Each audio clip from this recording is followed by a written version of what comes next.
Shalom peuple de Dieu, c'est la sœur Christelle. Je vais vous interpréter la chanson de notre sœur Rosny Kaïba, mon meilleur ami. Hey, mon meilleur ami, mon ami de tout le temps, toujours prêt à me consoler.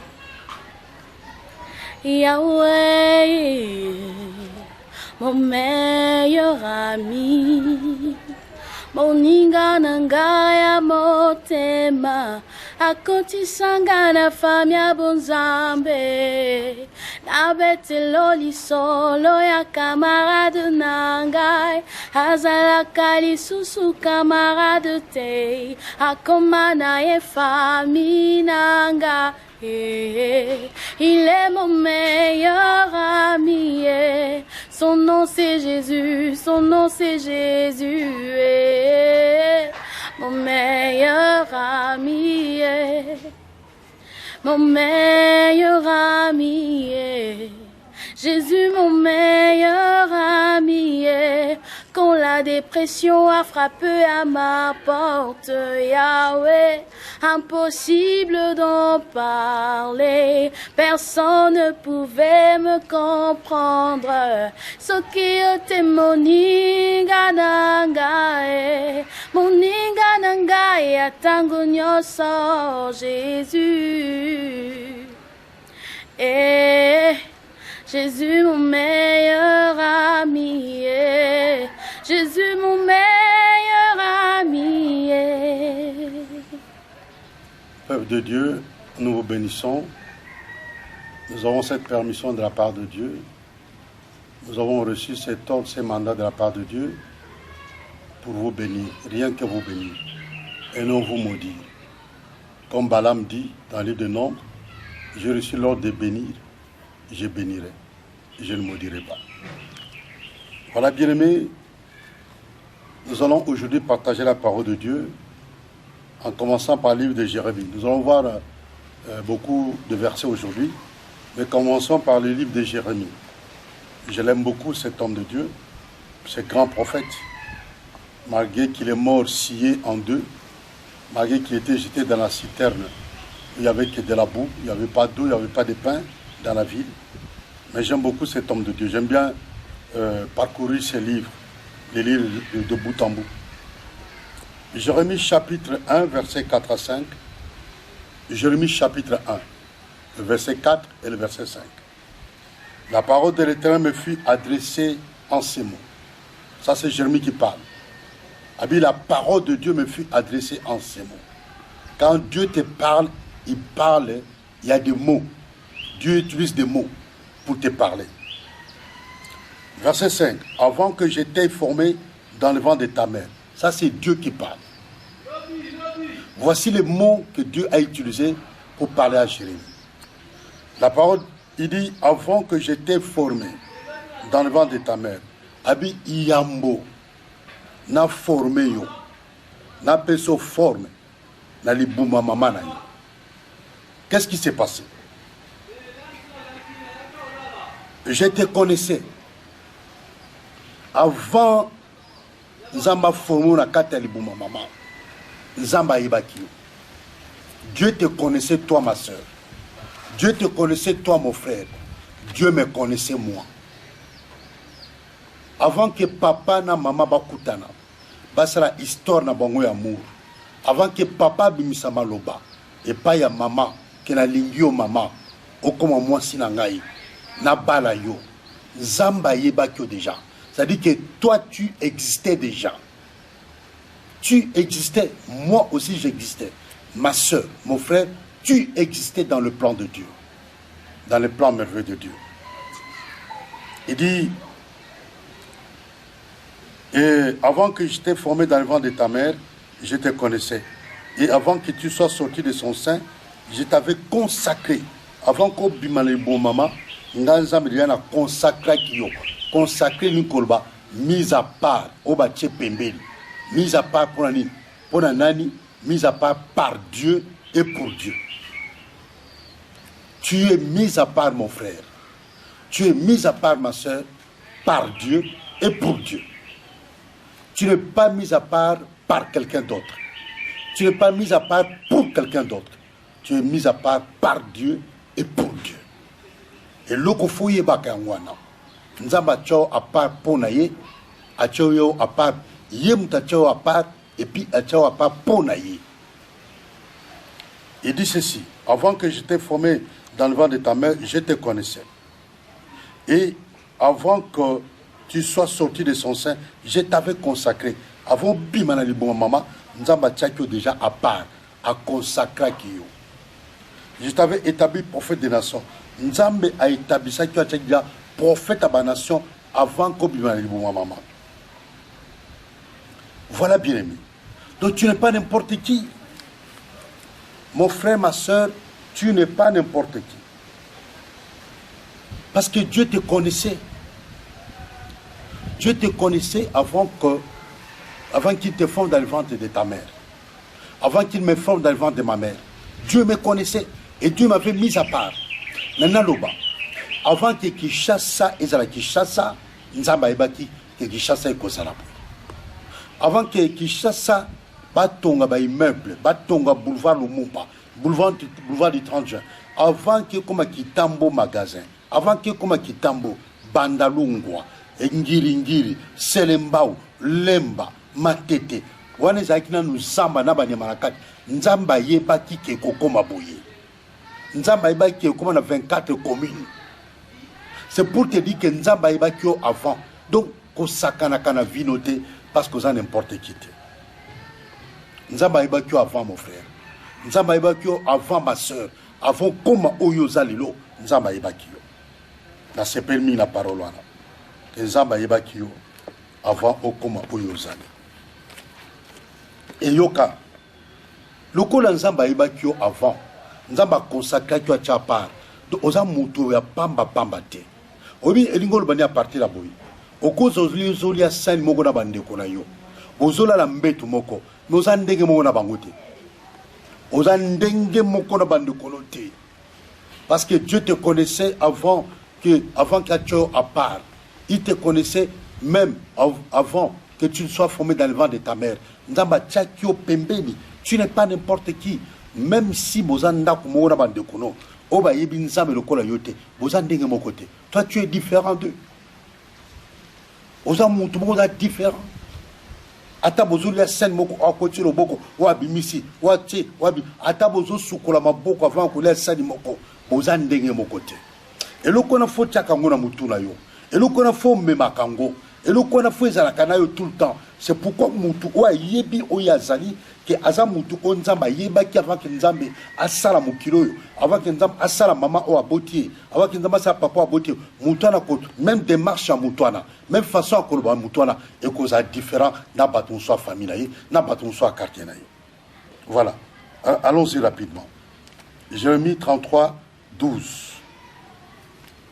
Job plutôt. Qu'est-ce que je raconte? Job 33.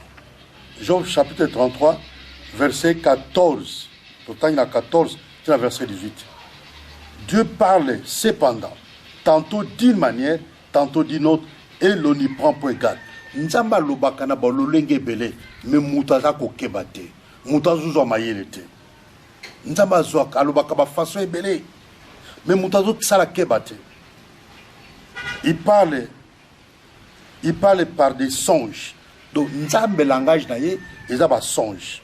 Nzamba lobaka na ba songe, Nzamba lobaka na ba vision nocturne, ba vision ya butu tozwaka, na ba songe tozwaka na butu de Nzamba lobaka. Abi quand les hommes sont livrés à un profond sommeil, tamba tobala ka profondément, tamba zoka pongi makasi, les tamba ayaka koloba pa ina mutu. Quand les hommes sont livrés à un profond sommeil, quand ils sont endormis sur leur couche. Alors, verset 16, il leur donne des avertissements. Ah, donc, bandoto tolotaka, ils ont un avertissement. Tala, la kama batusoka, na la lotakate, et comme le quoi, ce genre le lendo, il y a orgueil pour naï, na lotakate, so lotakate, ils ont ma bé. Soko lotakate, ils ont ma bé. N'jete na moun peut-être lotakate, mais mboa, moko soit lali, keba son mboa la pembeno ça que elle mo pa mboa ndira lotaka mais yo mutu nzamba sali on nzamba che à part avant que papa na mama kutana nzamba yeba kiyo nzamba tchakyo à part yo kasi nzamba ko visiter au na bandoto Bible l'obéit ça pour quoi et ça avertissement nzamba zo ko avertir biso alors quand Dieu nous avertit yo zo se pour l'autre côté mais bien aimé dans le Seigneur ya malamute wa sumutute na lobi mabe hein wa sumutute comment mutoko l'autre ndoto te yo depuis o musoba depuis ngana botama na l'autre côté ya zo se pela ko se pela côté ndeni okozala depuis obotama tioko na ajona yo l'autre côté muso yoka ngana l'autre kamina kanga bandoto te ya mabe sina l'autre qui a ngana ki sasa bino kuna na poto eza sujet orgueil te za le lendo te ponanga osona ti le lendo nzaba kolongola ngo katinanga ngana zana kisa na l'autre yango kuna na poto esprit de mort muta kofi mais to moni pe muta kofi bato za ko kufa donc na sepela kami nzaba pesanga likabwana ya kolota ndoto ngane na za lelo so na loti sur le lot que esprit de mort ma casse na ville à Rotterdam nazo tambo na kata nzela nzoka te na kata cimetière de part et d'autre bakundi mwana moko ba 3 ans na kombo ka bamba na Hollande mususu mukolo akufi bakundi epe na mona ki communauté mais mutu pe amangala mais nazo c'est pas parce que nzama zo tali sanga pe makamza zo tali sanga ezo kokisama oh bien aimé ko sepela kate Bible lobi verset 16 alors il leur donne des avertissements d'autant là la profondément nzamba yaka kopesa biso ba avertissement de ndoto songe vision et avertissement ça dit que keba ndenga arbitre kopesa jouer avertissement verbal na maluba ba solo na yabi soko bandili susu na kopesa carton rouge c'est un avertissement donc tant l'autre akaba ndoto ça ba avertissement yeba parta lelo ndoto za nini avertissement loba avertissement loba simananga avertissement zongreso avertissement donc ndoto eza avertissement donc ndoto nzamba zo ko avertir biso azo kebisa biso na linga ko eza ko kebisa nzamba zo kebisa biso keba ta makamba zo préparer pour na yo tala o bazo lingela yo boule bani ba sala boy keba eza avertissement Bible obi quand les hommes sont livrés à un profond sommeil tant profond sommeil yango fo lalaka zoata ko lala sepela ko lalaka sepela ko lingaka totane la tongo na bar na boîte de nuit nzamta so mukolona ya mukolmo nzamba linga so na yo mais daba yeko distraire nzamba camarade to bima to ken ambiance to ken boîte de nuit to nzoka te soko lalaki nzamba linga la kiso makambo ko malobi bate bele ba bima bongo aki ambiance boîte de nuit bar balaina na balali tina tongo nzamba zo na tongo accident pe akufi mais soit là qui n'a nzamba linga la kisa makambo ozo le kana vie na vie à moi sinae na vie à bana na vie à babot na vie à bandoko mibal pe basi linga ka kolala zokata kolala pe mutso lingi pe kokola bien mutso lingi pe santé za bien faut zo ka 8 heures de temps de sommeil alors quand ils sont endormis sur leur couche tambala la kanambe tunabango alors il leur donne des avertissements et met le sceau à ses instructions donc bandoto za ba instruction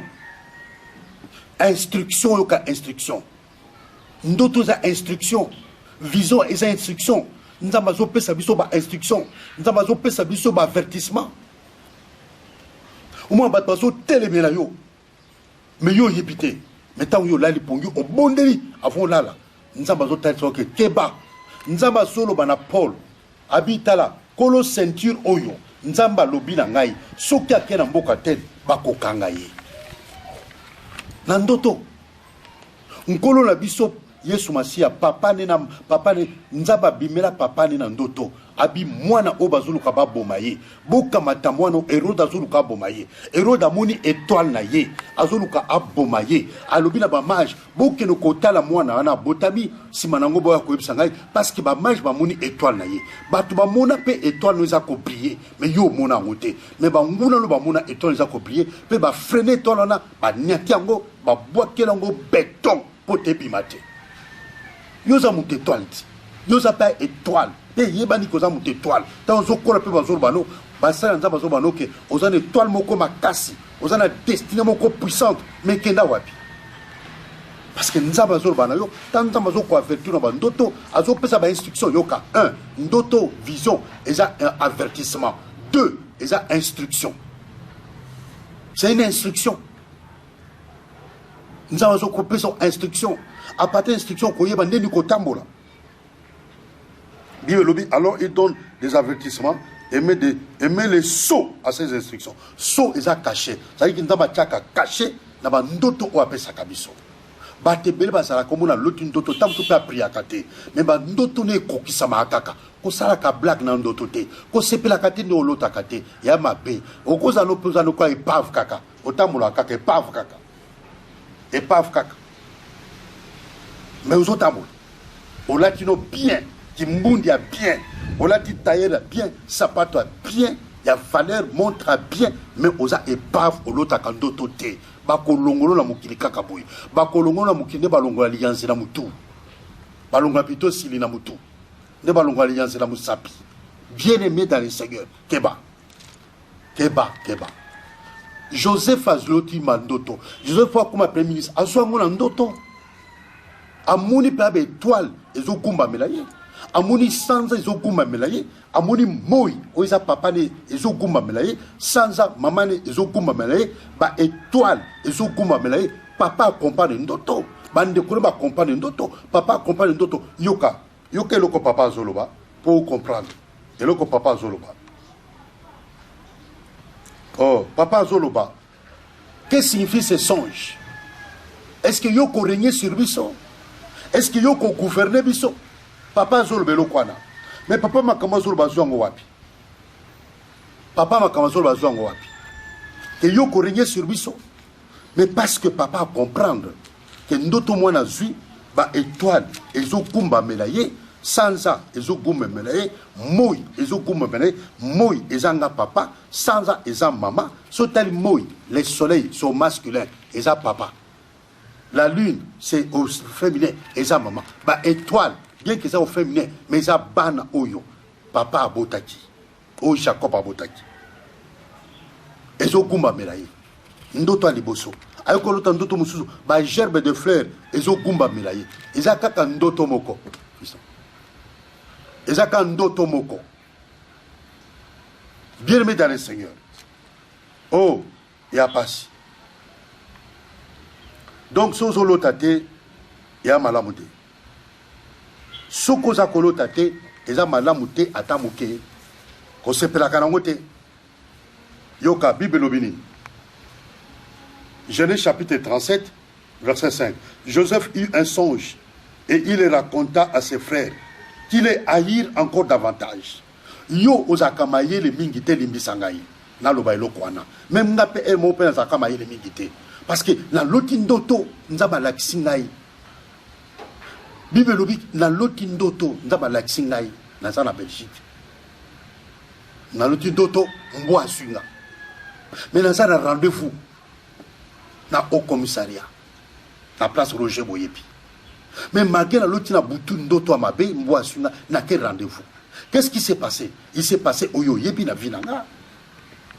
Il s'est passé oyo yebi na loti mbo asunga o na poto to banini mbo asuye so bakanyi mutu mbo asuye. Mais na loti ndoto mbo asunga ba mbo mibale miso rouge na négligeango. Ta na négligeango. Ta na zuango à la légère. Makambu ya mabe komeli ngai. Lelo na sa séparé na bino. Oye komela ki ngabo yepi. Bo regle ebele ba regreta. Ebele pe ba sepela. Yana bato ba ko sepela. Na bandoto no sozo ko kisama ya malamu. Mais ça na bato musu pe ba ko sepela te bandoto na malamu ko kisama. Bande kwa Joseph ba propre ne connaît papa moko. Babi ba yiniye pour na bandoto azolota. Joseph eut un songe et il raconta verset 5 à ses frères qui les haïrent encore davantage. Verset 6. Il leur dit, écoutez donc ce songe que j'ai eu.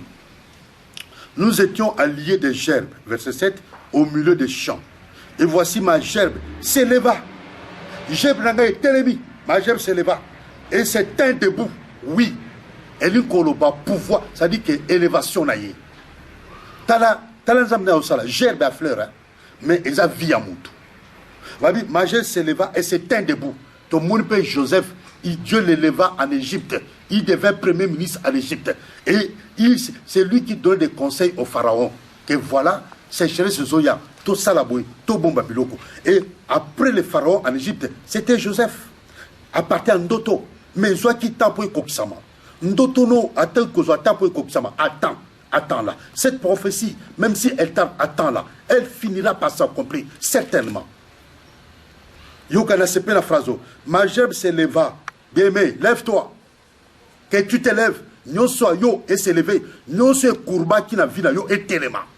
Nyonso ba nyata ki ba finaki na ekoloba et telema. Na kombo ki toka eswasia. Nyonso et telema. Que tout se lève. Nyonso et telema. Abi, Mageb s'éleva et se tint debout. Jève nangai et telemi.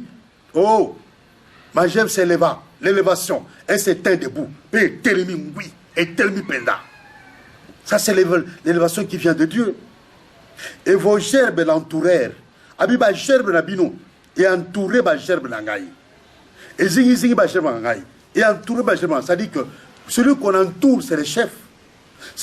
Le chef est toujours au milieu. Et vos gerbes l'entourèrent et se prosternèrent devant elle. Ba gerbe nabino et entouré gerbe nangai. Pe fukameli gerbe nangai. Et fukameli bosoa gerbe nangai. Vos gerbes l'entourèrent et se prosternèrent. Que tu sois cette gerbe qui s'élève et qui se tient debout, et dont les autres gerbes sont tout autour de toi et se prosternent devant toi. Ce n'est pas à toi d'aller vers eux, mais c'est à eux de venir vers toi. Oui, Bible le dit que Bakoya ko se prosterner devant yo, pe bako lécher poussière à makona yo. Makamo na so sakola pona yo, et ko sabakata vila yo, na kombo ki toka essentiel. Verset 8. Ses frères lui dirent, est-ce que tu régneras sur nous? Oh, vous comprenez? Bango va comprendre. Yo bandoto no comprendre kamote. Mais so expliquer batwaza tout autour no ba comprendre ka. Keba ko expliquer ka mutu tuté. Parce que motema mutu ebité. Obi motema so za ki lokola misu libanda. So ki motema za ki lokola zoro, lokola matoi, lokola munoko libanda. Nde to ko eba peza motema mutu ya ndini. Mais nzamba salama lamu ndenga bomba motema mutu na kati. Oyeba motema mutu te ni nazo kansa pona yo. C'est pourquoi keba cause discrété, cause indiscrété plutôt, je voulais dire. Joseph Azaki indiscret, azobeta, naïvement, cause la naïveté. Bien mais, Moutaza naïf, ça dit que Moutoyo a s'exposé facilement. Obi nini comme langai. Naken à Paris, côté à Paris, pasteur Moko, azoko sanga, un pasteur, n'a ko comprendre après qu'à ko sangai.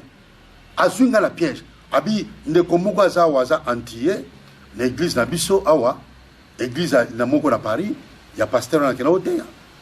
Abi non, pasteur ne quoi na lobina ngake, ozana makambo ebele ya ko yebisa ngai. Ngai pe naïf que j'étais na sopana. Na sopana pe na lobi. Tant na lobina e mutwana oyo a se retourner contre nga.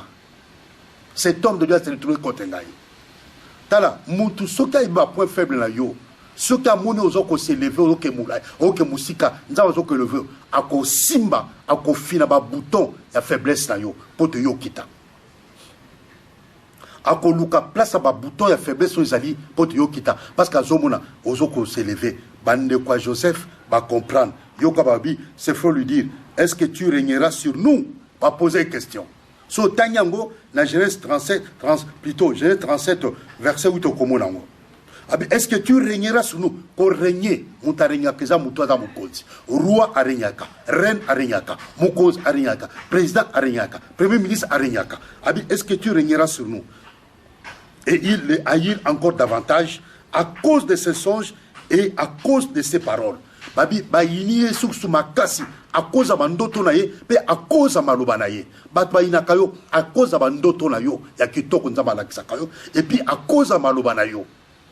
Maloba yo lobaka ngana vina nga na ko réussir ngana za mutu ngana za mukila te ngana ko kufa boité ngai fona voyager ngai fona sunga libota nga bantango zo ba bando ki bazoba olobaka mo ponani so lobe on ba sunga yo so lobe on ba salisa yo ko loba lobaka te oki babi il est haïr encore davantage à cause de ses songes à cause de bandoto na za ko so ba iniye Et à cause de ces paroles, un écoti, bana tata moko, l'homme aura pour ennemi les gens de sa propre maison.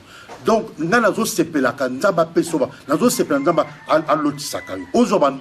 il faut rêver. Il n'est pas empêché de quelqu'un de rêver. Même dans Ndoto Aboutouté, même dans Moïboye, Moutoufa rêvaka. Moi, il faut rêvaka grand. Il faut mon akamakamou grand.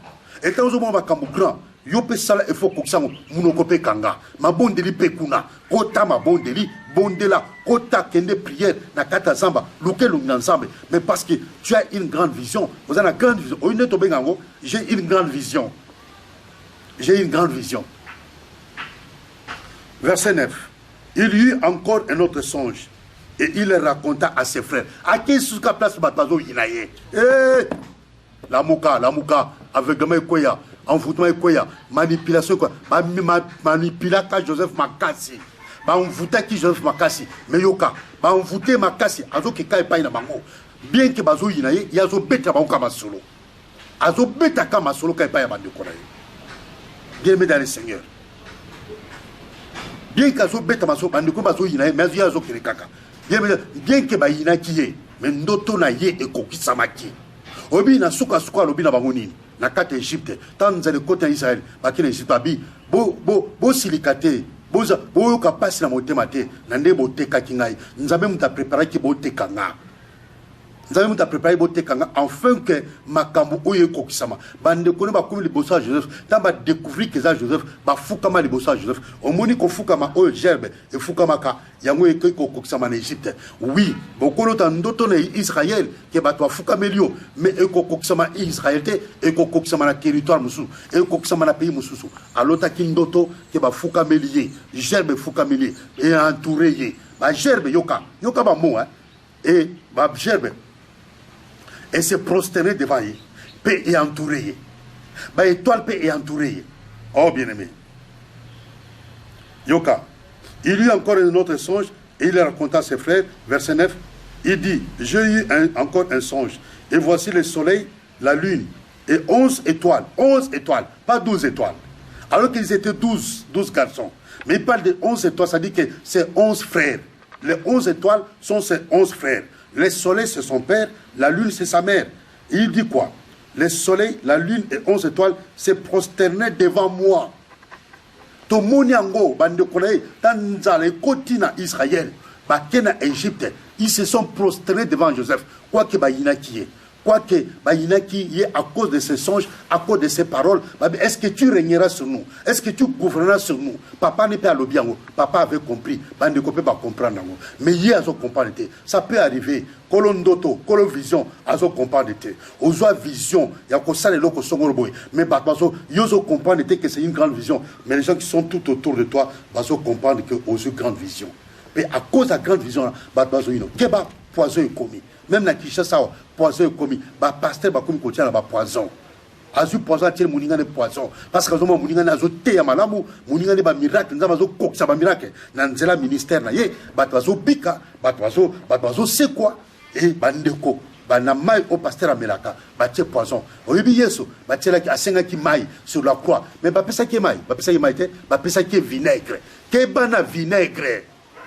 Kebana vinaigre, place aux apôtres na poto, place aux na Kinshasa. Kebana vinaigre, yo senga kimai, mais ba peso vinaigre. Vinaigre ça amer, poison pesa amer, poison bomaka. Vinaigre ça le mot mabé. Est-ce que pour ça mon tout ça, est-ce que vinaigre aussi ça pour ça yamai? Et aussi ça te? Est-ce que senga qui vinaigre, a senga qui vinaigre te? On moni au senga kamai, mais ba pesa ko vinaigre. Keba, au senga keba nani. Obi mitemo na bango. Oh, Bibelobi, verset 10, il les raconta à son père et à ses frères. Son père les réprimanda. Papa n'a gangeli. T'as bêté ndoto, il sera ndoto. Et lui dit, et papa l'obinaï, qu'est-ce que signifie ce songe que tu as eu à poser question? Moi, dans son compas d'été. Oh, Joseph, aux compas d'été. Joséphine, aux compas d'été. Joseph, aux compas d'été. Qu'est-ce que signifie ce songe que tu as eu? Faut-il que nous venions, moi, ta mère et tes frères, nous prosterner à terre devant toi? Ok. Papa qui n'a qu'Égypte, qu'on s'est prosterné devant Joseph. À qui n'a qu'Égypte? yangoy et bimina monokone papa comprenait qui. Verset 11. Ses frères eurent de l'envie contre lui. Bato envie à Kaoming, ya. Bazo envie Joseph Pani pour alotaka bandoto, bango balotaka te. Ce que balota qui, quand je vais alotaki ndoto, so balinga qui ke eko kisamate, il fallait pas bonde là. Il fallait pas empêcher ngo. Mais le cause a ndoto madame et vous taillez pas ensemble. Eko kisamaki, c'est pourquoi ceux qui peuvent baloter ndoto mabe. Ceux qui baloter ndoto mabe, to yo moko loter ndoto mabe. Tellement ma bondeli, bondela, bebi sango, détruire ngo en fait que kokisamate. Mais yo fanda kano, o lotino doto o kolamba fufu tala kabaka ta fufu. Fufu ta musu ya pamba biloko za na te, te to lokelango biloko. Mais wuto lotan doto. O lo lokelango nzambe, o bebisa. Puis le que tout ce qui est révélé est condamné. Ce ça m'a bé au condamnango, pour te kokisamate, ce ça malam au rachango, au plongeon katamaké sur binzambe et kokisama parce que vous t'es pas non encore. Avec quel signifie ce songe? Verset 10 que tu as eu. Faut-il que nous venions, moi, ta mère et tes frères, nous prosterner à terre devant toi? Que nous venions, ça dit que tout de suite, un jour, Bakoya. Ça dit que dans le futur, papa, ça dit que, donc dans le futur, Ndaï, papa, non, maman, nayo, Naban de Kono, toi, qu'on se prosterner, toi, qu'on fout comme là. Oui, ça s'est accompli. Ça s'est accompli, bien aimé. Papa, maman, Naban de quoi, Joseph, Bakenda d'Égypte, qu'on s'est prosterné devant Joseph, Bazobate que c'est leur frère. Mais Joseph, il s'est retiré dans la chambre, à Bandi Kolela. Mais l'Égyptien, Yoki, que Joseph Fazolé là. Pour la première fois, que Joseph Kolela. Bien aimé, verset 11, ses frères eurent de l'envie contre lui, mais son père garda les souvenirs de ces choses. Bandi Kone, envié. Banvié à Moutou Pambate. Son mot bazo envié à Pambate. Et l'eau ça. Sozo mona batoazo kwa vieyo. Soko ye bakate, c'est un message que Dieu te donne. C'est une instruction, c'est un avertissement que Dieu te donne que katino elo kwa nzambe ezali. Katino elo kwa mutu ezali. C'est pourquoi bazo kwa vietala mutali boma ba enviaka ete hein. Mutali boma sota mona barba mutu moko enviaka ya zate. Mutu moko telemena kaya zate. Po babika zali mutali boma akoki aza obstacle pour la vie na yote. Mais ce que monde batozo kwa environ, ça dit que elo ko za poza mutali bomate, oza inutilité. Wa mutali bomate, obeli li bomate, oza détraqué mentalité. C'est pourquoi so batozo kwa environ, c'est parce que il voit quelque chose. Bazo mona étoile na yo, nde ba mona ki étoile ya Joseph bande kone, ba étoile bande ko za ko fuka melayi. Mais son père garda les souvenirs de ces choses. Papa garda ki yango. Souvenir ba biloko yo. Oh, le frère de Joseph étant allé à Sichem, finalement, bah écoutez qu'à Joseph. Bah écoutez qu'à Joseph. Bah sali tout batté qu'à Joseph. T'as besoin de biloko pour mon akanandoto. Au lieu de comment je suis un pasteur, nazo lota, moi na bimi na ndako na biso. Na bimi na pays. Mais au moins na zongi, ta na zonga. Donc papa na biso teyal abi nani noko na bon nga siliki. Pour aller à Bimaki. Mais Moutou Mokolo, assez à Bala, Aza marié, Nanda Kunaye, Nabana. Mais à l'auti, à l'andaku Oyakola, et pas à Nokonaye. Ce qu'on a Bimaki, pour Bimaki, Noko Ibaki Kabimaki. Tant à Zonga, Noko a Siliki, Noko a boycotté à côté Yasali, Noko a boycotté, Noko a Kangelo, Nakata Nota comprendre que Noko a sépélité de Nabimaki. Donc, à Bimaki, mais à Zongi. Tant que l'autre n'a pas que Zongi, ça dit que Yango Soma Makamlayo, Obimaka, Okenaka. Ta gerbe s'élève, ta gerbe s'éteint debout, mais à un moment donné, pouf, gerbe le couille. Ça dit que Zongaka. C'est comme la gerbe de Joseph, tellement qui, et Tikala qui a tellement, Tina Liwanaï. Nana Ningipe, Tina Liwanaï, tu as comme Koko Baka. Gerbe Nayo est tellement. Elle a toujours debout. Gerbe Nayo est koyate. Gerbe Nayo, ils sont entourés par d'autres gerbes. Tu es une étoile, que les 11 autres étoiles. Ceux qui ont 8 dans la famille, que les 7 autres étoiles, va se prosterner devant eux, va entourer eux. Bien aimé dans le Seigneur. Donc, nous avons l'autre bongo abimaka kendaka. Et puis, à lui passer, dans l'autre cas, si on a quelque part, net dans l'ongue monga fula, dans la gare centrale dans la ville. Au moins, on a commis pensa, pembeni pensa, na commis na galerie présidentielle. Nous avons une gare centrale. Au moins, on a souki la galerie présidentielle. Nous avons souki la monga fula. Na bani na bimli sous na bon na keli sous gare centrale ndé na comité à cause pour la deuxième fois ko bima à que gare centrale à cause sous kana galerie présidentielle à cause comme la gare centrale na pesi exemple pour comprendre place makamno malamu ezali place bénédiction ezali ozo ka décision place li pambo ezali ozo décision que obimpe OK obimpe bien il faut pas mon jour wana tant yo ko bima bien aimé dans le Seigneur au komi pembeni ozo mona pe ngwana mais au songi Bible lobina au Canada hébreu ils l'ont vu de loin. Ils ont vu la terre promise de loin. Ils l'ont salué de loin. Mais Makola Bango, Misuka ke Monaki. Et Monaki terre promise. Misuka est mon gare central. Mis mon terre promise. Mais Makola comme la terre promise. Batebele Bazabon. Mis mon gare central. Mais Makola comme gare central. Mis mon lipambolio. Mis mon paki wana lipambolayo. Mais Makola comité. Maboko pezu angote. Qu'est-ce qui empêche que Makolo coma? Ni nango empêche que Makolo coma. Ni nango sala que misuka ke mona. Makolo e coma te, Makolo maboko e simba elo kwanate. Ni nango sala ka bongo. Qu'est-ce qui fait ça? Bien-aimé, ba mage ba moni étoile à Jésus. Ko botama Jésus, tant botami ba moni étoile likolo. Ba bandi ko lande étoile. Sti esika Yesu azalaki. Hérode a tuni bango. On va payer ces informations par Hérode. Babi, Hérode a l'objet d'avoir beaucoup de causes informations sur le petit enfant. Boya copé sans information. Tu vois, les gens ont besoin de tes informations. Badouane a besoin d'informations. Qu'est-ce qu'il fait? Na minute aza wapi. Héros aza wapi. Tanga bindega bimakaboyi. Akitakana balabalo. Akina kozela bis. Akina kawapi. Les gens peuvent même mettre d'autres personnes à ta trousse. Qu'est-ce que tu fais dans ta vie? Et les gens peuvent même t'approcher. Tous ceux qui t'approchent ne t'aiment pas. Ils t'approchent pour te poser des questions, pour te questionner. Linga autant mwana bateau bazo ko encourager. Même si on échoué, bazo ko encourager. Non, non, non, tu vas réussir. Essaye encore. Moi, j'aime être avec des gens comme ça, qui me soutiennent spirituellement, qui me soutiennent avec des propos, avec leurs paroles. Bien aimé, non, non, ça va réussir, ça va marcher. Essaye encore, même si tu as échoué. Là, le vainqueur d'aujourd'hui, c'est celui qui a échoué hier. Donc, tu peux réussir aujourd'hui. Entoure-toi, laisse-toi entourer na batu oyo, baza ko soutenir. Oh, Natala qui na Facebook ande ko moko boyo. Atieba Lyon. Atieba Lyon na profil là.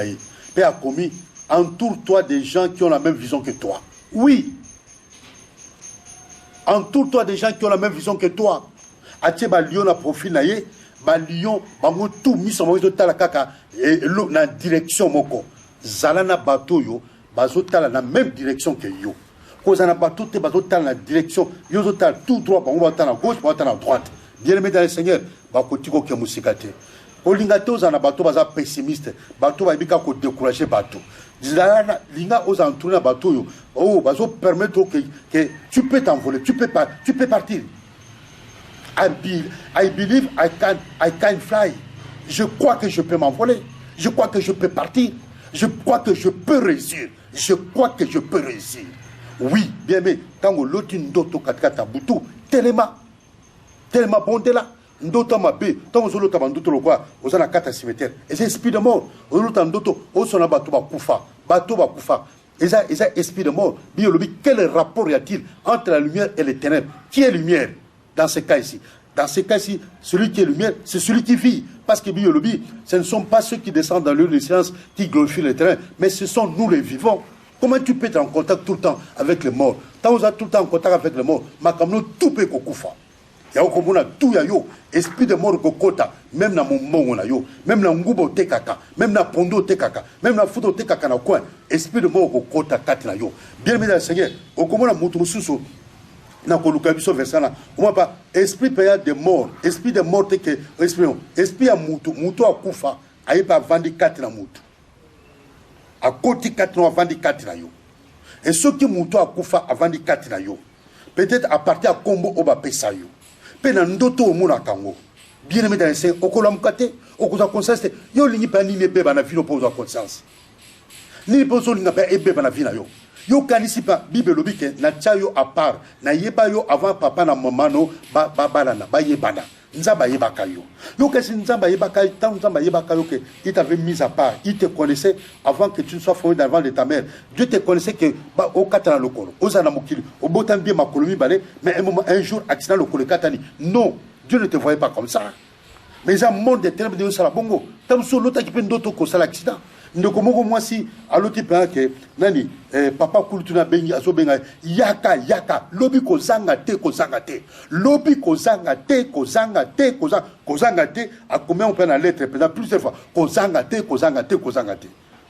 ndeko habiter na ko ke boite bi lobi na biso avant of ça eloko nyos fona consulter nzambe a consulter nzambe tant consulter nzambe bien aimé na 4 butu alali amuli pa ke mutu kezo kende mutuka bana miko basakana ngo oba bana biso kisa basalaka ya ba joueur na amu pa mutuka pezo ke pena descendre moko mutuka c'est l'accident baluki ba to kufi abi asutu ki na pobe mais mutuka ngo zo ke na direction ya papa kuluto azo benga ngai c'est que nzela les amabana ya malamte c'est ko benga na za ko benga mo malamte nde kwa kenda sute ba boma ete mais yokana sentiment kaka yokana sentiment ko peut-être kaka kende kaka tika kana kedeka sote ba mona mabe sote ba mona mwana mabe ne komo pa loti na butu pe yoka na sisa de moi loti na butu pe nzama zo bana ye okokuta na camarade noten so okuta na ye ko pesa ye mbotete oyoki ya bi wi na yoki na tongo la muki ba zo sala évangélisation ba ko abola ba prospectus ba papier o évangélisation amoni camarade na ye abi na ki pesa mbote siko ndoko za ipembe na ya bi pasteur ndoko za pasteur mais yo lobaki ke oloti nzaba lobino okokutane ko pese mbote tabi so na pese mbote te akomona nga orgueil tika kana pese kambote ake ko pese mbote makamande kwa na ibanda ko beba makambe banda ko beba. Dieu t'a parlé, Dieu parle tantôt d'une manière, tantôt d'une autre, dans des songes, dans des visions. Dieu nous avertit. Il dit, c'est un avertissement, ce sont des instructions. Nege Job a le biango. Ils ont des instructions, ils ont des avertissements. Retiens que ndoto, ils ont avertissement. Avertissement, ils ont kebisa. Keba la mouka. Père, je prie pour que mon frère, ma soeur, ou à l'autre kate, abanda kolota. Ou à l'autre kate, abanda kolota. Ou à l'autre kate, Nzambe a continué kolota. La qui ça y papa parce que d'autres nous le bien Job 33 ils ont avertissement ils ont instruction aux opesabiso et tantôt aux opesabiso avertissement instruction tokotambola un peuple révélé un peuple quand il est révélé abeta kaliba côté akokufa le bel okola mutunyo soté yo au consacré biso au tchabiso à part quand au tchabiso à part papa yango zo linga papa ko talisa biso lo lengeni tokotambola. Le colo tia biso à part papa, biso tonito consulté na nyonso to kosala dans tous les domaines, il y a vu na biso tonito consulté biso, tonito consulté yo o avertir biso, o pesa biso ben sur papa. Zambe na eko tika bande ko basi pe mbali na maboko no papa. Tikete ba kanga mano papa. Zambe o pesa ba révélation, o révéler bango ba grande chose, ba chose cachée. Lebi invoque-moi au jour de ta détresse, je te répondrai. Je t'annoncerai des grandes choses, des choses cachées que tu ne connais pas. Ndokonanga moi si o alotakate Nzambe fongola c'est vrai abana usobandoto ope alota kama bandoto te na tongo ekoma kate abosanaka Nzambe munguna ndebi yolobi nkona musu ekoya kina nzela musu na bepine musu na mabanga mususu ba oyo ekoya kile long du chemin ndeka likola yaki ko yiba ngo ko dotango papa eza lokola ndoto mutu aloti ndoto ndeka likola ye adotango bandeka likola bandoki oba aka kolongola bandoto pote basala mabe pote mwana azwa mayele te pote sœur frère azwa mayele te apata ndoto laxie père na kotika ndeko mwasi mobali na maboko no papa apata lelo alota ndoto akanga ndoto pe abondela so eza mabe Nzambe abondela pote kokisama te so eza malamu Nzambe abondela pote kokisama na kombo kitoka sensia. Que Dieu mon Dieu vous bénisse.